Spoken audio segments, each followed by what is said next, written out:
Hi, my name is Ricky Boleto. I'm a reporter and a presenter here on Newsround. I've been here for almost 2 years now, reporting on loads of stories here in the UK and abroad. Hey there, Sonali and Ricky here, so don't go anywhere, not for at least 8 minutes anyway. Yeah, we've got lots to get through tonight, coming up. So, in true MTV style, I checked it out. He's good. Right, that's all from me.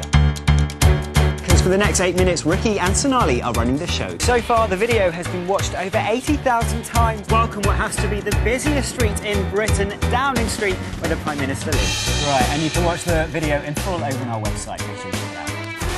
So how did I get this job? Well, I focused my studies from college right the way through to university, knowing that journalism was something that I really wanted to do.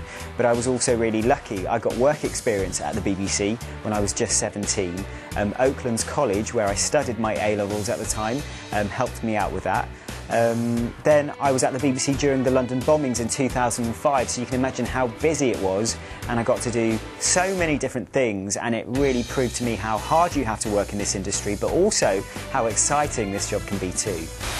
A couple of years later, I wrote to Sky and managed to get a 3-week placement with them while I was still at university, and that led to a job working for 5 News, which is produced by Sky News. And I worked really hard there, getting loads of people tea and coffee, showing a lot of interest, and eventually someone called me up and said, hey, do you want a researcher's job? I said yes, and then my boss at the time gave me a job to present on screen, so I became 5 News' youngest ever reporter and presenter. I went to Southampton Solent University and did a degree in journalism. And the course was really vocational, lots of practical stuff, and we produced TV and radio bulletins pretty much every week.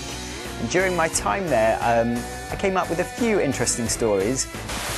You have to be really keen to succeed at university because so many people want to do it these days, and it's a lot more competitive if you want to shine.